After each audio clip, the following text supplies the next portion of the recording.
পানির নিষ্কাশনে ধীরগতির কারণে লক্ষ্মীপুরে বন্যা পরিস্থিতির তেমন উন্নতি হয়নি। ৫টি উপজেলায় এখনও অন্তত ৮ লাখ মানুষ পানিবন্দী।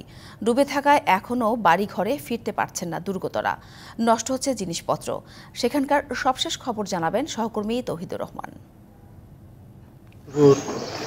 মানুষ দুর্ভোগ বেড়েছে। লক্ষ্মীপুরের বন্যা দীর্ঘায়িত হচ্ছে। লক্ষ্মীপুরের ৮ লাখ লোক পানিবন্দী জীবনযাপন করছে গত ২ সপ্তাহ ধরে। লক্ষ্মীপুর কিন্তু পানি কমছে না। ফেনী, কুমিল্লা, নোয়াখালীর পানি যেহেতু কমেছে, লক্ষ্মীপুর পানি কমছে কিন্তু না। ওই সব পানিগুলো কিন্তু লক্ষ্মীপুর উপর দিয়ে মেঘনা পতিত হচ্ছে, যার জন্য লক্ষ্মীপুর পানি কমছে না। গত এই কয়েকদিনে আমি কথা বলছিলাম রামগঞ্জ উপজেলা নির্বাহী কর্মকর্তার সাথে। তিনি কিন্তু আমাকে জানিয়েছেন রামগঞ্জের পানি ১ ফুট থেকে অল্প কিছু কমেছে, বেশি কমেছে। আমি কথা বলছিলাম রায়পুরের সাথে, সেখানেও পানি ১.৫ থেকে ২ ফুট কমেছে। আবার লক্ষ্মীপুরে কিন্তু পানি অল্প কমেছে, এখানে স্থানভেদে ১ ফুট থেকে ১.৫ ফুট কমেছে। অর্থাৎ কিন্তু আমাদের এখনও গ্রাম থেকে শহর সর্বত্রই কিন্তু প্রধান সড়কগুলো বিভিন্ন জায়গায় এখনও পানির নিচে রয়েছে। বাসাবাড়িগুলো সবগুলোই পানির নিচে রয়েছে।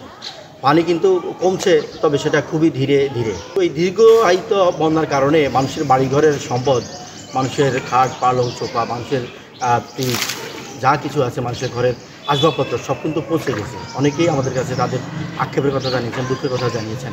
আমি কালকে দিনভর ছিলাম ফারুকনগর এলাকায়, সেখানে আমি গাজারিপুর গ্রামে গিয়েছিলাম, সেখানেও একই অবস্থা। সবাই একই কথা বলছে, তাদের ঘরের পানি পড়ে তাদের ভিটের কাঁচা ভিটের মাটি তাদের সরে গেছে।